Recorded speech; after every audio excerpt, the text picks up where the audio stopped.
Bonjour à tous, je suis Elisabeth Meisters, enseignante de Yin Yoga et cofondatrice de Miam. Je vous accompagne vers le réalignement à votre être céleste pour ressentir le flow dans votre vie. Bienvenue sur État de Flow, des conversations inspirantes pour nourrir votre âme et vous aider à vibrer le flow.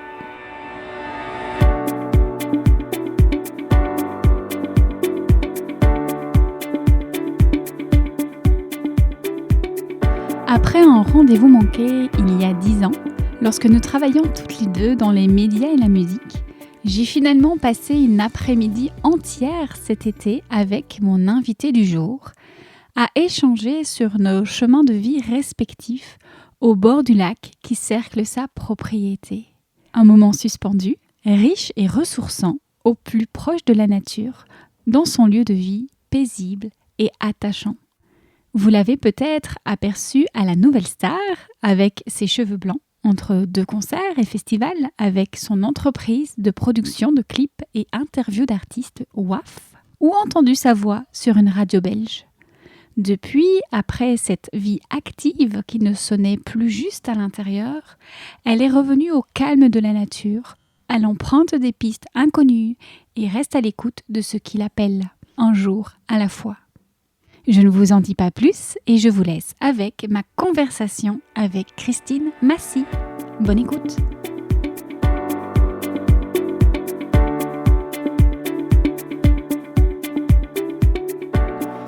Bonjour Christine. Bonjour Elisabeth. Comment vas-tu ? Mais bien, très bien, et toi ? Très très bien, on est en pleine nature, tu nous accueilles chez toi. Oui.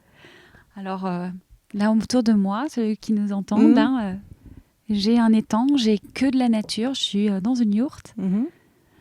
Et pourtant, tu n'en viens pas du tout de là. Non, pas du tout. Quel parcours ? On va revenir là-dessus, Oui. parce que quand même, ça nous intéresse de comprendre ton parcours. Mais d'abord, présenter qui es-tu ? Tu as créé Rainbowlogy. Oui. Est-ce que tu peux nous en dire un peu plus ? Parce qu'aujourd'hui, c'est quand même ton quotidien. Oui. Alors Rainbowlogy, c'est une ASBL, donc en Belgique, donc ça correspond à une association en France.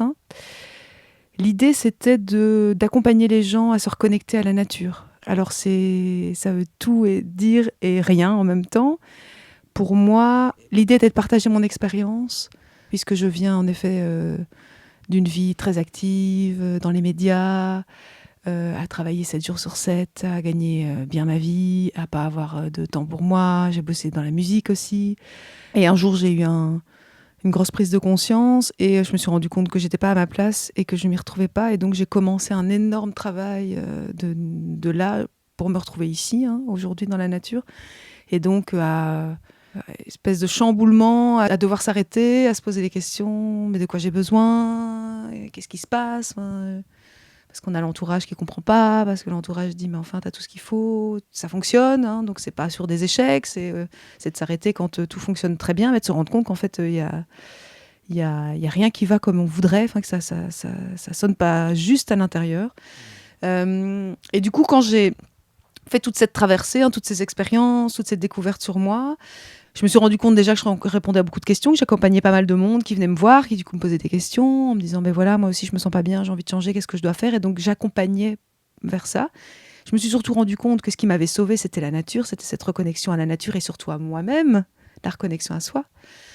Et que la clé, c'était ça, puisque le tout, c'est de savoir ce dont on a besoin. Personnellement, on est tous différents. Et donc, je me suis dit, ce serait chouette, en fait, d'inventer mon propre métier et de partager mon expérience pour accompagner en bienveillance les gens qui ont perdu leur chemin. Voilà, simplement. Et donc, voilà, c'est comme ça que c'est né Rainbowlogy. J'allais te le demander, à quoi ça sert finalement ? Bon, moi, évidemment, je prône la même chose, le retour à la nature, mais à quoi ça sert ce retour à la nature ? Est-ce que ce serait le retour à la nature qui nous permet notre retour à notre propre nature ? Oui, le silence, le calme, pouvoir poser son esprit, se poser des questions à soi-même. C'est difficile dans l'agitation, dans la pression qu'on vit, je pense, au quotidien, que ce soit dans son travail, dans sa famille, dans son réseau d'amis, qu'il faut avoir tel comportement, tout est très codifié. On nous met beaucoup la pression, on attend beaucoup de choses de nous tout le temps, déjà de nous envers nous-mêmes et puis les autres, sans le vouloir. Ah, mais on avait dit qu'on irait boire un verre. Ah, mais j'ai envie d'aller manger au resto. Et en fait, finalement, on s'arrête jamais. On se pose pas vraiment les questions de savoir de quoi on a vraiment envie. Est-ce qu'on le fait parce qu'on est habitué à avoir ce rythme ou est-ce qu'on le fait parce que ça nous fait vraiment du bien? Et donc, on peut être très vite perdu. Et donc, moi, j'ai adoré avoir cette vie très remplie. Et puis, je me suis vraiment rendu compte à un moment donné que ça tournait dans le vide. Enfin, que ce qu'on me renvoyait de la vie de ce que je représentais, en tout cas dans le regard des autres, c'était pas moi. C'était pas là où j'en étais, moi, à l'intérieur. Et donc, la nature, de pouvoir s'arrêter, j'ai senti très fort la présence enveloppante qu'elle pouvait avoir, de juste être là, d'avoir besoin de rien faire. Elle attendait rien. Je pouvais juste être là. Je disais toujours, j'allais regarder les arbres pousser, mais vraiment, j'ai eu des heures et des journées à juste être là et à laisser descendre tout ce qui se passait à l'intérieur, à laisser les choses se poser, ce qu'on appelle le lâcher prise ou prendre du recul. Ben, je me suis juste assise et j'ai attendu que ça descende. Et quand c'est descendu, ça va assez vite. Si on ne laisse pas son esprit repartir dans la panique, parce qu'on se dit, on fait rien, je fais rien, qu'est-ce que je fais? Alors, les gens disent, mais qu'est-ce que tu fais quand tu es dans la forêt? Rien. Quoi, tu fais rien? Se réancrer. Voilà. Et donc, c'est vraiment... On reprend sa base, et là, les choses commencent à émerger facilement. On se dit, tiens, là, je me sens bien. On se rend compte déjà ce que c'est que d'aller bien, parce que finalement, on a oublié comment on se sentait quand on allait vraiment bien. On a l'impression qu'on va bien. Au quotidien, c'est comme l'alimentation. On a l'impression qu'on mange bien, parce que tout va bien. Et c'est quand on commence à se poser des questions, à nettoyer, qu'on se rend compte qu'on avait des problèmes avant, et que ça commence à en générer d'autres. Et donc, c'est vraiment ce nettoyage, en fait. Donc, on se pose, on laisse la nature travailler. En fait, c'est très simple. Et puis ça commence à remonter, et puis on se dit, tiens, là je me sens bien, tiens, là je me sens bien. Puis on se reconnecte avec des moments où on a été bien dans sa vie. Tiens, c'est vrai que quand je pars en vacances, moi je me rappelle, je partais 2 semaines en vacances en Finlande, au milieu de nulle part, dans la forêt, chez des amis. Et quand j'étais là, je me sentais vraiment bien. Et puis je me suis retrouvée à me ressentir bien dans la forêt. Et donc on fait des liens aussi. Mais en fait, c'est la nature. Et donc, ok, j'ai besoin de la nature. Donc je pense qu'on a tous besoin de la nature. Et puis après, c'est de commencer à construire. En se disant, ok, donc j'ai besoin de la nature. Donc j'ai besoin d'un contact avec la terre. Pour mon cas, ça a vraiment été ça qui a été très très fort. J'ai besoin de calme. J'ai besoin d'être seule. Alors que j'étais socialement extrêmement occupée tout le temps. Mais j'avais vraiment besoin d'être seule. J'ai besoin d'apprendre. Si j'ai envie d'être seule, j'ai envie d'être autonome. Ok, donc il faut que je puisse manger. Si je veux pouvoir manger, il faut que j'apprenne à faire pousser des légumes. Et donc j'ai commencé juste à me mettre une liste de besoins très, très accessibles en me disant, ok, il faut que tu apprennes à faire pousser des légumes. Donc tu vas chercher une formation pour apprendre à cultiver. Ça ne veut pas dire que j'ai envie d'être maraîchère. On s'en fout. C'est juste là aujourd'hui. C'est important pour moi. C'est mettre mes mains dans la terre, apprendre quelque chose qui a du sens, parce que dans la vie, il faut manger. Enfin, en tout cas, à cette époque-là, parce qu'après, on pourrait dire dans la vie, on peut aussi vivre que de lumière, mais bon, pour l'instant, je suis encore dans l'étape où en tout cas à l'époque où je me disais, il faut que je puisse manger. Et voilà, et donc j'ai arrêté de me projeter, j'ai juste... Revenir à l'instant présent, voilà, à l'essentiel. L'essentiel, un jour à la fois. Allons-y un jour à la fois. Tu invites ici les personnes à venir pour des cercles, pour des stages, pour des retraites. Oui. Et c'est ça l'invitation, c'est à venir se déposer, revenir en son centre. C'est ça, c'est vraiment... Soyez à l'écoute de ce qui vous appelle. Moi, je pars du principe que si les gens tombent sur le site de la SBL ou la page Facebook, et puis qu'il y a quelque chose qui les appelle, c'est de se dire, tiens, donc l'idée, c'est de proposer un panel de choses très différentes, en effet. Donc ça va commencer à la balade nature, par exemple. Tiens, les plantes sauvages, comment je peux les utiliser pour me soigner. Et ça va jusqu'à la retraite, avec entre deux des cercles pour le féminin, donc qui sont ouverts aux hommes et aux femmes, mais on va faire des cercles pour les pleines lunes, on va apprendre à être en contact avec son intuition. L'idée pour moi, c'est vraiment que tout le monde puisse, en fonction d'où il en est dans son développement personnel, dans sa spiritualité, sur son chemin, se sentir concerné, parce que de toute façon, la finalité est la même. La finalité, c'est toujours de se reconnecter à soi et à la nature, mais parfois, c'est plus simple de rentrer par la porte. En effet, ça m'intéresse de pouvoir mieux me nourrir ou mieux me soigner avec les plantes. Une connaissance, je dirais, plus cartésienne, pour ceux qui utilisent beaucoup ce terme, qui pour moi est très galvaudé maintenant, puisque l'énergie, c'est très cartésien, mais voilà. Ou bien rentrer par la grande porte tout de suite de la retraite. Mais le fond, c'est toujours, on va parler de ça, c'est je m'offre un moment pour moi. Tiens, j'ai envie d'apprendre les plantes sauvages, je m'offre un moment pour moi. Tiens, j'ai envie d'expérimenter une soirée de pleine lune, je fais la démarche de m'offrir un moment pour moi. Et donc le fond est toujours le même. Mais c'est juste, parfois on préfère rentrer par la porte des plantes, ou par la porte du stage pour enfants. Et puis j'ai des parents qui finissent par venir à un cercle de pleine lune ou à autre chose. Pour moi, c'est juste des portes d'entrée sur un même palier, et ça dépend où notre intuition nous guide d'abord. Et puis c'est souvent un combo. Souvent, je les vois rentrer d'un côté et ils finissent par ouvrir les autres portes en même temps. On partageait un petit peu ensemble avant l'interview et tu me disais, ton rôle, c'est d'éduquer finalement. Oui, je pense que c'est vraiment d'éduquer, surtout les... Je pense qu'aujourd'hui, le problème, c'est qu'on nous a habitués à tout mettre dans des cases et qu'on oublie la vision globale, générale, finalement. Tout ça, qu'on s'intéresse aux plantes sauvages, qu'on s'intéresse à la permaculture, qu'on s'intéresse à notre féminin sacré, qu'on s'intéresse à une retraite et à la spiritualité, ou au zéro déchet, ou au bio, ou à l'alimentation. On a l'impression qu'on ne parle pas des mêmes choses. Et en fait, c'est toujours la même chose. C'est une question de bon sens, que tout est lié, qu'on est tous reliés, que prendre soin de soi, prendre soin de son corps, prendre soin de la manière dont on se soigne, dont on s'alimente, c'est prendre soin de la planète, de son environnement. Et donc, c'est compliqué de s'intéresser à un sujet et pas à l'autre. Donc, moi, ce que j'essaye de proposer, c'est, comme je disais au départ, c'est vraiment aussi mon expérience, parce que tout ce cheminement, toute cette remise en question, tout ce mal-être qui s'est transformé en force, m'a permis de découvrir tout ça. J'ai vraiment eu l'impression de mettre mon doigt dans un engrenage et puis d'avoir été emmenée partout, d'être ballottée. Puis j'ai traversé des moments aussi où j'ai été malade, et donc j'ai dû me questionner sur comment j'allais me soigner. Et donc, c'est vraiment de vraiment essayer d'offrir aux gens la possibilité d'ouvrir le champ de vision. Ne regardez pas là, ne vous focalisez pas là, regardez ce qui se passe autour, bougez de place, regardez autrement. Et donc, c'est toujours une question de porte d'entrée, hein. Ils font confiance sur tel contenu parce que c'est du contenu qui leur parle. Et puis là-dedans, d'office, on va approcher de la spiritualité, on va parler de l'environnement, on va parler de notre impact, de notre responsabilité par rapport au monde dans lequel on vit. On ne peut pas rejeter tout le temps la faute sur les autres. Mais comment ça se passe avec moi ? Est-ce que je suis capable de me prendre en main ? Est-ce que je suis capable de... Et donc voilà, c'est vraiment aussi dans ce discours très ouvert, dans cet échange, de pouvoir offrir une vision globale du problème. Je pense qu'en fait... il suffit de se poser et de réfléchir, hein. On a tout à notre disposition et c'est assez clair. Quand on peut s'arrêter et quand on peut aborder les choses calmement et pas dans la réaction, pas dans la panique, pas juste dans l'émotion, voilà. Ce serait une volonté de vivre avec plus de conscience et de proposer aux autres qui viennent d'ouvrir cette conscience-là ? Oui, je pense que des gestes qui sont devenus très...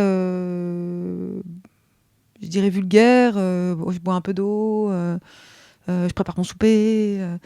Si on met de la conscience, tout peut devenir agréable, tout peut devenir méditatif, tout peut devenir bienfaisant. Donc, je dis tout le temps, même quand vous préparez votre souper, si c'est un moment où vous avez envie d'être au calme, est-ce que vous arrivez à le verbaliser ? Donc là, on est vraiment dans ce développement personnel. Tiens, je peux exprimer mes besoins en disant, voilà, là, j'ai envie d'être seule, donc je vais m'occuper du repas pour la famille et je vais le faire au calme, dans ma bulle. Et donc, je peux aussi être dans un état plus méditatif et prendre plus de plaisir et mettre plus de conscience et donc plus d'énergie dans quelque chose qui fait du bien à tout le monde. Et donc, c'est vraiment de ramener les gens dans un état de conscience en disant, tout ce que vous faites n'est pas anodin. Tout a du sens, en fait, tout le temps. C'est juste comment vous le faites. Je veux boire de l'eau en conscience. Tiens, j'accueille cette eau à l'intérieur. Je suis dans la forêt, j'ai conscience que mon pied touche bien le sol et donc je fais un bon exercice d'ancrage. Enfin, moi, vraiment, mon plaisir, c'est de ramener beaucoup de simplicité dans peut-être même la spiritualité qui peut être très codifiée et qui peut faire peur parce qu'on n'a peut-être pas envie d'être mis en scène ou de... Voilà, je dis tout le temps, il y a de la simplicité dans tout. La spiritualité, l'énergie, c'est de la simplicité. Et donc, on peut le faire tout le temps. C'est vraiment une manière de vivre, en fait. C'est juste une nouvelle manière de vivre. Et ça ne demande pas des changements radicaux. C'est déjà juste d'être dans la conscience de ce qu'on fait. J'ai plein de questions. D'abord, en parlant de simplicité, tu vis dans un lieu, on l'a dit, en pleine nature. Et qui dit pleine nature veut dire aussi pas d'électricité, pas d'eau courante. Tout ça, c'est pas juste du blabla, parce que toi, tu vis ici à l'année. C'est plus que de l'expérimentation. Oui. C'est un mode de vie. Oui.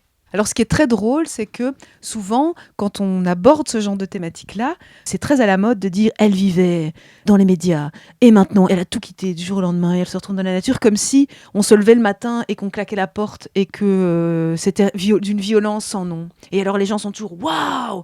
c'est impressionnant. Alors c'est ça, les gens veulent quelque chose de comme ils regardent à la télé ou dans leur série. Là, il faut que c'est incroyable cette histoire. Sauf qu'évidemment, c'est toujours un cheminement. C'est toujours un cheminement, et je pense que de reconnecter les gens à cette expérience-là aussi, de dire, vous êtes toujours en train de cheminer. Faut pas oublier que vous êtes en train d'avancer à votre rythme, et donc de vous respecter, mais il faut continuer à se poser des questions et à expérimenter. Donc pas avoir peur de prendre des risques. Soyez à l'écoute de ce qui vous appelle. Peut-être que ce qui vous appelle, c'est de venir faire un atelier ici. Mais c'est pas pour rien. C'est pas parce que vous avez besoin de venir ici, c'est parce que vous avez besoin sur votre chemin d'apprendre quelque chose ici et de pouvoir continuer à avancer. Et donc ça c'est vraiment... en tout cas, moi, c'est vraiment comme ça que je suis arrivée ici. C'est à un moment donné de me retrouver sur des pistes inconnues. Et me dire, mais qu'est-ce que je peux bien faire là ? Mais de pas commencer à laisser le mental m'emporter. C'est vraiment de me dire, je suis pas là par hasard. Si je suis là, c'est que il y a quelque chose à prendre. Et même dans les expériences qui sont parfois plus difficiles, ou moi, je le disais, moi j'ai vraiment eu un ras-le-bol de la vie que j'avais, et j'ai eu envie d'autre chose. Et clairement, au niveau du mental, j'aurais pu être en panique parce que comment je vais m'en sortir ? Qu'est-ce que je vais faire ? Enfin, où est-ce que ça va me mener ? Parce que j'avais pas de plan. C'était juste, je sais que là, ce que je fais, c'est pas possible. Et donc, qu'est-ce que je vais faire ?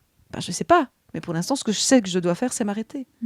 Et donc d'arrêter mais arrêter de se mettre la pression. On veut tellement tout le temps savoir où on va, qu'est-ce qu'on va faire. Et ça, c'est pour moi la pause, la respiration, quoi que ce soit, de toute façon. C'est j'en peux plus, je pose mon truc, je vais faire un tour. Ok, et puis ça se débloque très vite. C'est vraiment ce truc de pouvoir lâcher. Et ça, parfois, c'est juste les 2 minutes où on lâche, où il se passe quelque chose. Mais donc, expérimenter ce qui vous attire, vous, parce que ce qui vous attire, vous, va pas peut-être m'attirer moi, mais c'est votre expérience, et c'est ça qui compte, c'est votre vie, votre chemin, votre expérience, et c'est tout, prenez ce que vous avez à prendre. Juste avant de revenir aux bases, justement, de ce qui a motivé ton choix de changement, etc., il y en a beaucoup quand même, comme tu l'as dit, qui aspirent à cette vie plus simple, oui. À tout quitter, encore là, surtout après ce qu'on a vécu, le confinement, etc., à revenir à la nature, à changer de vie, à quitter le système. On en parle beaucoup de plus en plus.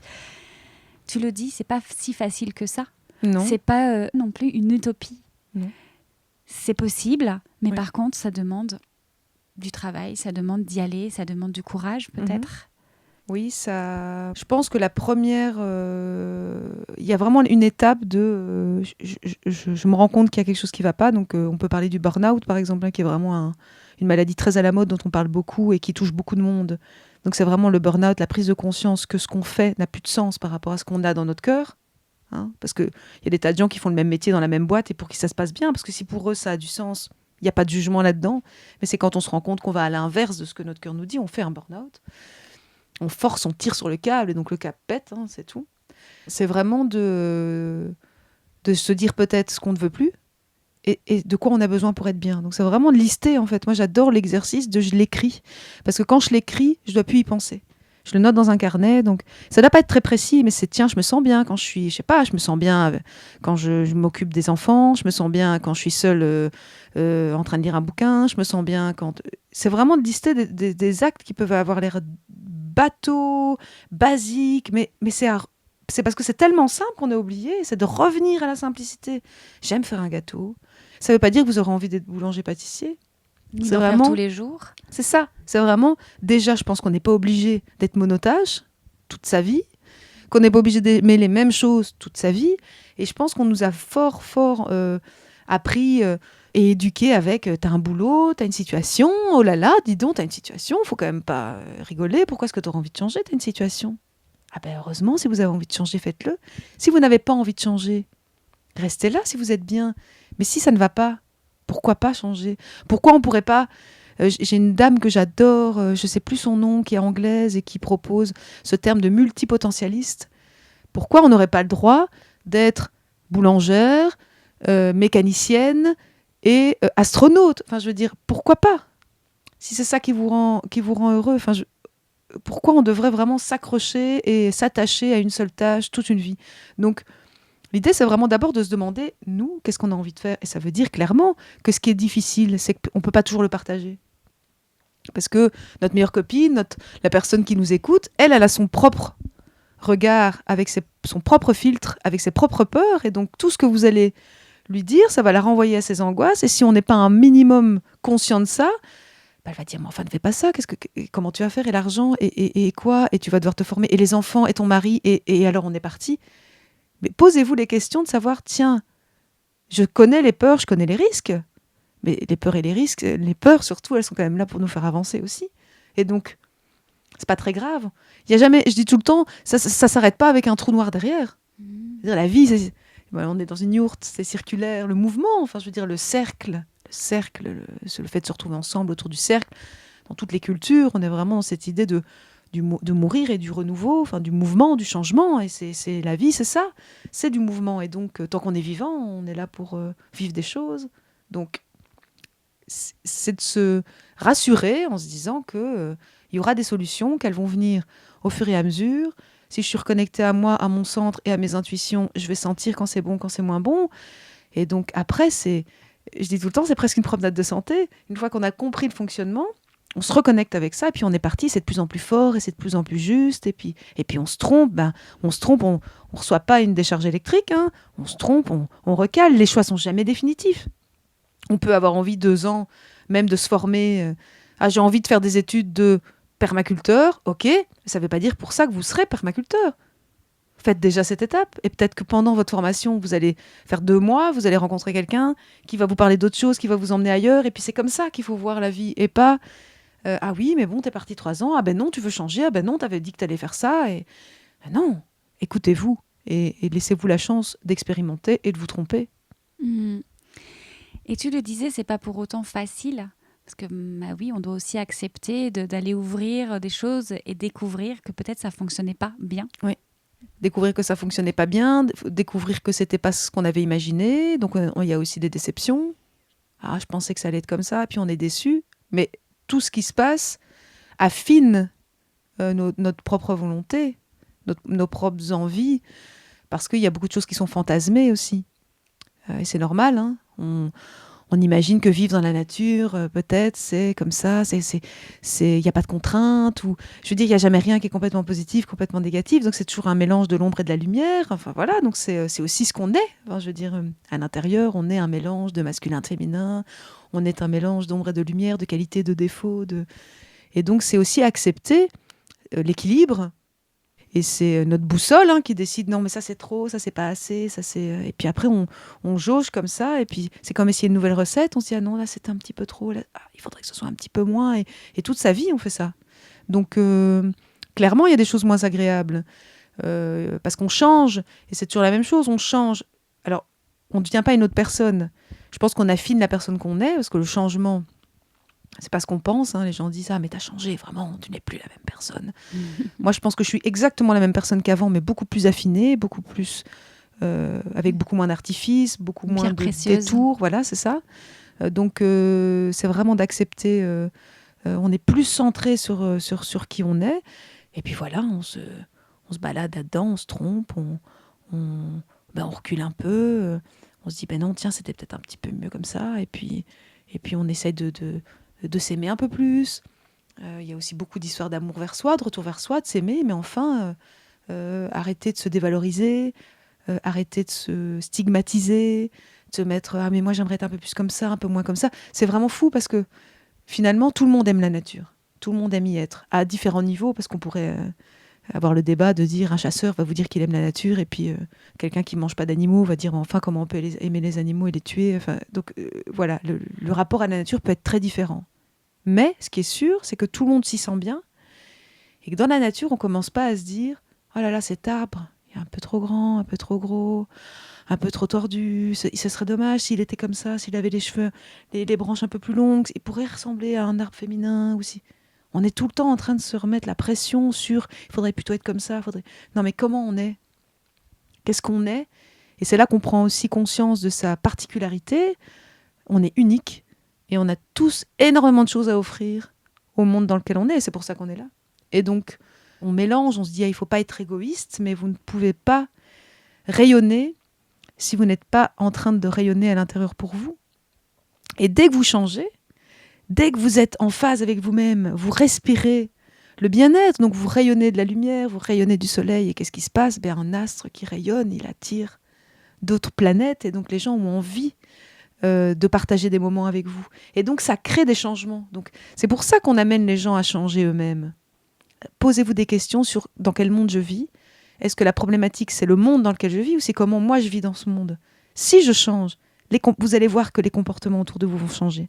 Ça va attirer le regard et des gens vont se poser des questions. Ils vont se dire, tiens, c'est vrai, je la trouve mieux. Ah oui, elle mange différemment, mais pourquoi? Et alors on pose des questions. Et donc, ce qui peut être difficile, c'est la transition.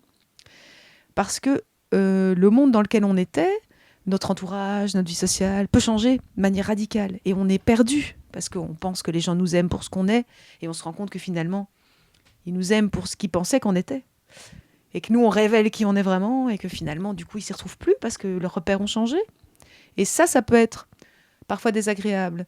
Mais en même temps, au plus vous vous rapprochez de vous-même, au plus vous avez envie de vous rapprocher, et donc tant pis. Donc oser être dans sa singularité. C'est ça. Parce que derrière, il y a la lumière. Exactement. Quand vous êtes dans le noir, c'est la lumière qui rentre, toujours. Si vous avez une pièce avec une lumière qui rayonne et une pièce noire et que vous ouvrez la porte entre les deux, c'est la lumière qui rentre. C'est pas l'inverse. Donc voilà, il faut vraiment focalisez-vous sur la lumière, où qu'elle soit. Elle est en vous déjà, et focalisez-vous sur la vôtre et vous allez voir que de toute façon, elle passera partout. Donc ne pas mettre de l'énergie à convaincre, mais plutôt à laisser vibrer et rayonner ce qui est déjà là. Et là, tu en parles avec tellement de flow, tellement on le sent, tu l'incarnes, tu le transmets. Et pourtant, il y a quand même cette question, c'est pas inné. C'est-à-dire que tu le disais, tu viens d'un autre monde, un monde des médias, un monde plutôt du paraître, beaucoup moins dans l'être. Oui. Et à un moment donné, il y a eu un clash. Est-ce que tu peux nous donner en quelques mots où tu en étais et ce qui a fait qu'à un moment donné, tu as voulu transiter? J'ai eu à peu près 10 années de carrière dans la télévision et puis j'avais créé mon ASBL où on faisait du soutien artistique et culturel et donc dans la musique, des interviews et des clips vidéo, des événements, enfin tout ça. Et ça marchait très bien.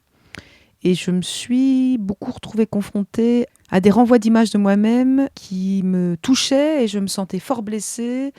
Beaucoup de conflits, beaucoup de gestion, de retournement de situation, donc de l'inconfort vraiment humain et émotionnellement. C'était très difficile parce que c'était tellement une impasse qu'à un moment donné, je me suis dit que j'avais deux options. Soit je continuais à perdre de l'énergie, à vouloir rétablir en disant mais non, c'est pas vrai, c'est pas juste, pourquoi est-ce qu'on raconte ça, j'ai jamais fait ça comme ça, non, je voudrais qu'on fasse... Enfin, donc vraiment à perdre de l'énergie, à être respectée. Il y a un peu de ça, donc de se dire, mais enfin, et donc d'être dans la guerre. Et vu comme tu es vraiment. Voilà, c'est ça. Ou bien, je partais en me disant, peut-être que c'est juste pas le bon endroit pour exprimer ça. Donc, je suis cette personne, mais j'ai pas envie de me battre dans ce milieu. Est-ce que c'est là que c'est juste que je sois pour faire ce que j'ai à faire? J'ai fait ce que j'avais à faire, mais est-ce que maintenant, c'est peut-être pas parce qu'il se passe quelque chose ailleurs? Et donc, c'est comme ça que je me suis arrêtée. C'est-à-dire que ce qui m'appelait, c'était de m'arrêter pour réfléchir, parce que j'avais l'impression d'être perdue entre tout ce que je ressentais de manière très, très agressive, ce qu'on me renvoyait qui n'était pas du tout moi, les messages qu'on me renvoyait aussi. Ah, mais enfin, et quand j'exprimais que ça n'allait pas, que je me sentais pas bien là-dedans, on me disait, mais enfin, regarde tout ce que tu as fait, c'est tellement merveilleux. La chance. Et donc, je me suis rendu compte qu'en fait, c'était des gens qui projetaient des envies, mais que c'était pas les miennes. Que moi, c'était pas... Enfin, que ça me faisait pas vibrer, tout ça. Pas que ça n'avait pas d'importance. J'ai vécu plein de super bons moments et j'ai rencontré beaucoup d'humains. Parce que moi, dans ma vie, ce que je voulais faire, déjà avec cette entreprise musicale, je voulais rencontrer des gens avec du talent et en parler. En disant, lui, ce qu'il fait, je suis pas en train de vendre un disque, je suis en train de vendre une personne. Et donc, c'était déjà des rencontres humaines. On en parlait tout à l'heure. Et donc, je fais la même chose aujourd'hui.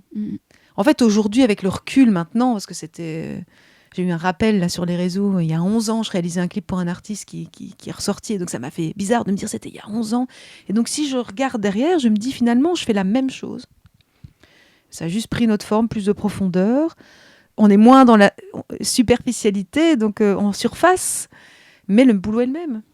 Et donc, les gens voient ça comme une transition radicale, mais moi, je fais la même chose avec mon cœur, mais j'ai beaucoup moins de parasites, j'ai beaucoup moins de parasitage. Voilà. Et ce que tu as gagné, c'est une reconnexion avec l'image qu'on a de toi, ou en tout cas, ce que tu transmets, c'est direct, le message n'est plus faussé. C'est ça, c'est direct, c'est serein, c'est dans un cadre c'est dans un cadre sain. Je dis toujours c'est la vraie vie, hein, mais là je me sens dans la vraie vie, voilà, sans artifice, telle qu'elle devrait être. Alors j'aimerais quand même poser les mots, parce que tu as quand même travaillé dans la Nouvelle Star, tu as travaillé auprès de Julien Doré, d'autres artistes, tu l'as dit, t'étais vraiment, on te connaissait à la radio, pour les Belges en tout cas, même en France, hein, parce que la Nouvelle Star c'était là-bas. C'est beaucoup de choses, tu l'as dit, tu étais beaucoup à l'extérieur. Ça prend du temps, le changement, la transition, il faut se laisser ce temps-là. Oui. Et aujourd'hui, 10 ans après, ou en tout cas un bon moment après, est-ce qu'on n'a pas une certaine nostalgie? Est-ce qu'il n'y a pas des moments où on se dit, comment est-ce qu'on accepte d'avoir quitté? Est-ce qu'on quitte totalement ce milieu où on était si investi et si présent? Alors, oui, parce que j'ai pas du tout de nostalgie. En tout cas, pas de ça. J'ai que des bons souvenirs. Enfin, quand je partage tout ça ici, pour moi, ça reste beaucoup d'amusement, beaucoup de rire, Et c'est juste qu'à un moment donné, c'était plus possible. Et donc, quelque part, ce qui a été difficile, donc les moments vraiment où ça a été horrible, c'est comme s'il y avait presque plus de souvenirs. Ça a juste été l'impulsion pour le changement. Donc, moi, quand j'ai énormément d'images, même de l'époque où j'étais à la télévision, et le réalisateur avec qui je travaillais à l'époque, qui vient ici, régulièrement, on se voit, voilà, on est très, très proches et très en contact. Ça reste que des bons souvenirs. Enfin, je veux dire, je peux regarder des vidéos et moi, j'ai aucun souci d'en parler, par exemple. Ma rencontre avec Julien Doré, elle a été très forte et très intuitive aussi. On a eu un truc de connexion, on s'est rencontrés et on a eu envie de faire des choses ensemble. On n'est plus du tout en contact aujourd'hui. Mais voilà, c'est quelqu'un avec qui j'ai que des bons souvenirs. Enfin, je veux dire, il y a aussi ce truc de... on a l'impression que... C'est comme dans les relations amoureuses ou comme dans les relations. Hein. On a l'impression que quand on est avec quelqu'un, quand on n'est plus avec quelqu'un, il faut que ça se passe mal. Et en fait, aimer, c'est aussi se laisser partir. Et c'est pas grave. On fait ce qu'on a à faire avec certaines personnes à un certain moment donné. Ça veut pas dire qu'il n'y a pas une douleur ou une peine quand ça s'arrête, parce qu'évidemment, c'est jamais agréable, la rupture. Mais ça n'enlève rien de ce que ça a pu être. Et c'est toujours là. Et c'est comme l'amour, enfin je veux dire, quand on parle de l'amour inconditionnel, c'est ça. C'est aimer, ça ne veut pas dire être en relation avec tout le monde et se laisser bouffer par tout le monde. Ou la distance, c'est vraiment toujours, d'abord la bulle, c'est la sienne, c'est soi. Et puis après, ça n'empêche que c'est pas pour ça qu'on est en mauvaise relation avec les autres quand on a envie d'être seul, ou parce qu'on s'intéresse à son intériorité, qu'on est égocentré. Pour moi, c'est que des bons souvenirs, ça fait partie aussi de moi. Enfin, si je suis comme ça aujourd'hui, c'est grâce à tout ça. Parce que c'est tout ce qui m'a permis d'apprendre à me connaître, à savoir ce que je voulais plus, ce que j'avais maintenant envie de faire. Donc c'est vraiment, ça fait partie de l'évolution. Et j'ai vraiment pas de regrets, ni de manque, donc pas de nostalgie. C'est comme se dire, on était jeunes, c'est mieux, quand on était jeune, on pouvait faire ça maintenant. C'est vraiment se mettre dans cet état comme si on n'avait plus accès à ça. Mais en fait, on y a toujours accès. Le bonheur, le rire, la jeunesse, c'est aussi des choses dans lesquelles on peut s'enfermer. Je rigole toujours en disant je me sens un peu vieille, mais je pense que je me suis jamais sentie aussi vivante. Mais je sais que j'étais très vivante avant, mais c'était beaucoup plus... Je dirais qu'en fait, je sais qu'à l'époque, c'était pas géré. Donc c'est vraiment un peu comme les enfants. Les enfants, c'est un peu des flots d'émotions comme ça. Ils rient, ils pleurent juste après. Enfin, ils savent pas trop ce qui se passe. Ils sont un peu ballottés. Et je ferai la comparaison avec ça. C'est qu'aujourd'hui, je me sens très en phase avec mes états d'âme, mes émotions. Et donc, moins dans le... Je les subis moins. Voilà. J'ai l'impression d'être beaucoup plus un peu secouée comme une poupée toute molle, là, à me dire parfois de me laisser emporter et puis de revenir épuisée. Mais non, pas de... Donc j'ai quitté complètement. Donc pour répondre à la question, oui, j'ai vraiment quitté. Donc je suis en contact quasi avec plus personne du milieu, du tout. Mais oui, par-ci, par-là. Donc j'ai mon ami réalisateur avec qui je bossais à la télé et que je vois toujours. J'en ai 2-3 comme ça qui viennent ici. Et donc on se retrouve là-dessus. Mais après les autres, c'est, ceux qui sont plus là, c'est parce que... Bon, déjà parce que socialement, on a une vie souvent qui déborde. Mais on sait qu'on n'est pas proche de tout le monde, ça n'aurait pas de sens. Enfin, on dit tout le temps que les amis, on les compte sur les doigts d'une main. Et je pense que c'est vrai. Ça demande du temps d'être investi dans une relation, de se faire confiance, d'aller en profondeur. Et ça veut dire qu'on doit passer du temps ensemble et qu'on sait que le temps, si on en veut pour soi, pour sa famille, pour son travail, c'est limité, donc c'est qualitatif. À ce moment-là, si tu reviens en arrière dans l'état, si tu peux encore t'en souvenir, est-ce que tu as eu peur ? Alors, ça dépend d'être dans l'action et d'avoir peur d'être dedans ou au changement, tu veux dire ? Peur de quitter et pour quelque chose que tu ne savais pas vraiment vers où tu allais ? Oui, il y a eu des peurs. Oui, il y a eu des peurs. En fait, souvent, il y a des peurs prémonitoires comme ça. Donc, très vite, tu sens qu'il y a des états de stress dans des situations qui amorcent les peurs qui vont venir plus tard. Tu vois ? Tu te rends compte, tu as l'impression que tu n'es pas utile. Tu te dis, ah mince, tu travailles sur un projet, et puis tu te rends compte qu'on essaie de te doubler, et puis tu te dis, mais enfin, est-ce que moi je suis vraiment utile là-dessus, du coup, est-ce que, tu sais, l'idée des postes, hein, tu vois, c'est des carrières qui peuvent être très... donc, t'en as un qui fait ça, un qui fait ça, qui fait ça, et puis après, il y en a un qui passe au-dessus, tu vois, qui te demande pas ton avis, alors tu te dis, mais enfin, je sers à rien. Et donc là, toutes ces peurs-là, elles montrent, est-ce que tu as confiance en toi, est-ce que tu connais ta valeur, est-ce que tu... Mais oui, bien sûr, il y a eu des peurs, mais pas, je dirais moins de me dire que je savais pas où j'allais, mais plutôt d'avoir peur de plus exister, de plus être personne, comme si ce que je faisais représentait qui j'étais. On dit tout le temps, on n'est pas ça. On a l'impression que ça représente juste que si on n'est pas en train de réaliser une vidéo, que si on n'est plus en train de faire des interviews, que si on n'est plus présent à tous les concerts, que si on n'est plus à la télévision. À la télévision, ça n'a pas été le problème parce que comme j'ai quitté la télé, j'ai enchaîné avec la boîte, il n'y a pas eu de transition. Mais après, cette espèce de truc où, tu sais, tu croises quelqu'un qui dit, qui fait une remarque sur ton interview ou tu remets tout en question, tu te dis, ah ouais, merde. Ouais, c'était pas bien, ouais, peut-être que je suis, ouais, en effet, peut-être que je suis un peu nulle, ou peut-être que... Et donc là, t'es parti dans un truc. Et c'est juste des peurs qui remontent sur ta confiance, sur ce que comment t'es solide à l'intérieur. Parce qu'après, tu t'en fous. On est tous passés par ces modes de... On hésite, je fais un podcast, merde, on va l'écouter. Oui, mais si on l'écoute, on va voir... Les gens vont me donner leur avis. Si les gens aiment pas, si les gens disent des trucs pas gentils. Tu sais que si ça te touche, ça vient toucher une blessure. Et donc, on revient à l'intériorité. Et on revient à se dire, l'émotion que je traverse, elle me donne une info sur la blessure que j'ai. C'est pas l'autre qui est méchant. L'autre, il joue juste un rôle. L'autre, il est dans le grand théâtre de la vie et il a juste un comportement pour me donner une info sur moi et mon comportement pour que j'aille mieux.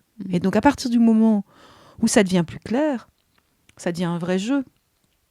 Et donc, des peurs, oui, mon Dieu, oui. Et puis, t'as l'impression que ça va mieux. Tu te dis, ça va. Et puis, qu'est-ce que fait l'univers ?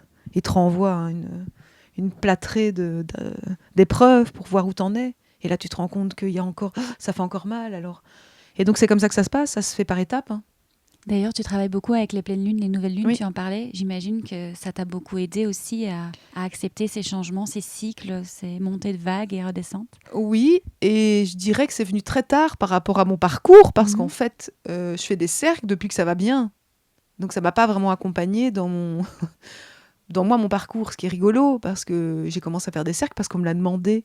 Ça s'est souvent fait comme ça dans ma vie, en fait. Je fais les choses parce qu'on me l'a proposé et que comme je suis plutôt curieuse et j'aime bien les challenges, je me suis dit, ah oui, c'est une bonne idée. Et donc ça fait du sens, ça veut dire qu'on me le demande pas et je me dis que j'en ai jamais entendu parler, mais du coup, je le fais à ma sauce. Enfin, on me propose un cercle, on se rencontre, on en parle et puis j'explique la vision que j'en ai. Il faut que la personne en face soit réceptive, puisque dans les cercles, on peut mettre tout ce qu'on veut. Donc, qu'est-ce que ça veut dire ? Un cercle de femmes, qu'est-ce qui se passe dedans ? Je pense qu'il existe des milliers de cercles de femmes dans le monde et qui sont tous différents. Et donc, ce qui nous remet à, oui, on est tous différents. Donc, d'office, ça ne peut être que différent. Donc, voilà. Et ça sort de cette idée de je fais bien, je fais pas bien. Oui, c'est ça. Dont on je parlait. Fais comme je peux. Voilà. Et donc tu reviens. J'ai l'impression qu'on parle. Tout revient à ça, à passer du faire à l'être. Oui. Et une fois que tu es revenu dans l'être, tout est ok, tout est juste. C'est en fait. Il n'y a plus à se poser la question si c'est bien ou pas. C'est ça. Et donc il y a toujours des moments où on va redouter, où on va se remettre en question, mais ça va être de moins en moins. Je dirais. J'ai toujours l'impression qu'en fait, on monte moins dans les tours. C'est comme si on avait vraiment ce compteur et qu'on va moins dans le rouge. En fait, on sent qu'on arrive un peu au début de l'orange et puis on se dit tiens, qu'est-ce qui se passe ? Et du coup, pour toi, qu'est-ce que ce serait l'état de flow ? Alors moi, quand j'entends le mot flow, j'entends le mouvement, le balancement. Pour moi, ce serait vraiment de pouvoir se laisser aller à nos courants intérieurs, sans résister, accueillir. Voilà, accueillir ce qui se passe, sans trop utiliser le mental, mais vraiment ce truc de tiens, on a parlé de musique beaucoup, hein. Toi et moi, même en dehors de ce podcast. Et en fait, quand j'entends flow, ça me met vraiment dans ce balancement qu'on pourrait avoir quand on est dans une salle de concert, quand on joue du tambour. Voilà, vraiment cette idée d'être à l'écoute et de se laisser aller à ce qui nous arrive, à ce qui se passe. Voilà, d'accueillir. Et il y a quelque chose à faire pour accueillir ce qui se passe ou pas? Il faut écouter, il faut pouvoir s'arrêter. Je pense que le plus important, c'est vraiment de se demander, commencer à se demander, tiens, est-ce qu'aujourd'hui je me suis arrêtée? Vraiment, me poser. Ça ne doit pas être long, mais de me dire, est-ce que j'ai pris le temps de m'arrêter, de me demander si je respirais. On n'a pas beaucoup parlé de respirer, mais tiens, aujourd'hui, je prends conscience que là, je vais respirer. Donc, je m'arrête et je respire. Et donc, c'est vraiment ces moments, ces petites capsules-là, ces petites bulles où on s'arrête, ouais, pour accueillir. Et tu penses que être dans la nature, c'est ce qui t'a plus permis... D'abord, je ne sais pas en fait. Est-ce que toi, tu as l'impression d'être en état de flow et tu sens ce flow? Oui, moi, je me sens en état de flow. Alors, tout le temps, ce serait mentir, mais quand même, je suis parfois surprise par où me mène mon état de flow. C'est drôle, j'ai l'impression de parler, une langue de jeune cool, en état de flow. Mais il y a vraiment ce truc de... Le flux? Oui, c'est vraiment sur une journée, je me rends compte de tous les flux différents qui passent. Tu sais, ces moments où tu as envie d'être plus dans l'action, puis ces moments où tu as envie d'être posé, ces moments où tu as juste envie de te promener, d'être dans le silence, d'être en train de créer, parce que je fais beaucoup de création aussi, je suis beaucoup dans la... J'ai envie de dessiner, de faire du collage, des choses, j'ai un carnet où je garde tout comme ça. Et donc, je suis... vraiment, je me sens balancée dans des énergies qui sont différentes. Et donc, je me dis, j'ai de la chance. Alors, je sais que j'ai travaillé pour être là aujourd'hui, mais je me dis, j'ai de la chance parce que quelque part, ça peut exister avec ce rythme-là. Je me dis, comment font les gens? Tous ces gens qui sont tout le temps en train de courir pour avoir cette connexion avec eux. Et donc, je pense qu'il y a vraiment urgence là-dedans. C'est de pouvoir se poser et se demander, même de ressentir, tiens, là, qu'est-ce qui se passe? Est-ce que j'ai envie de me poser ou est-ce que j'ai envie d'être dans le mouvement?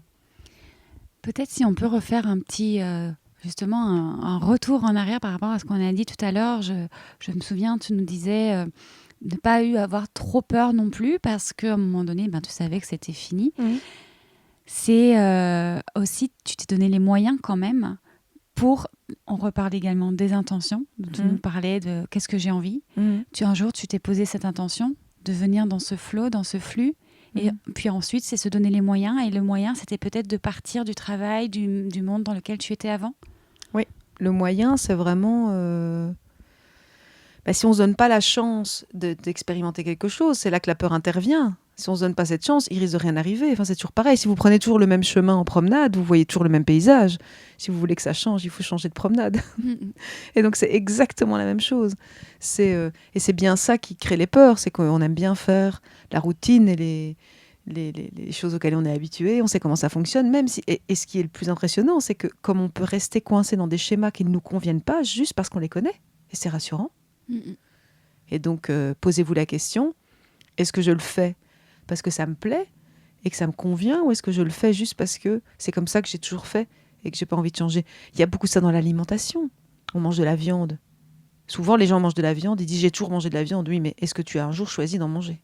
On mange souvent de la viande parce que on nous a élevés à en manger. Mais quand tu choisis, c'est quand même très différent, cette démarche de dire est-ce que j'ai envie ou de participer à cet acte-là, ou à mettre ça dans mon corps, ou est-ce que c'est vraiment quelque chose que j'aime? Quand les gens disent « moi, j'aime pas ça », mais on a toujours été habitués à les manger, et on s'est jamais vraiment posé la question de « tiens, c'est quoi vraiment le goût? C'est quoi vraiment… » Moi, j'ai des souvenirs très précis d'avoir mangé un jour de la courgette coupée en bâtonnets, et que j'avais tellement été habituée à l'avoir en rondelle que quand je l'avais en bâtonnet cru, que je la mangeais, j'arrivais pas à analyser c'était quoi comme légume. J'arrivais pas à reconnecter le goût avec le légume et la forme.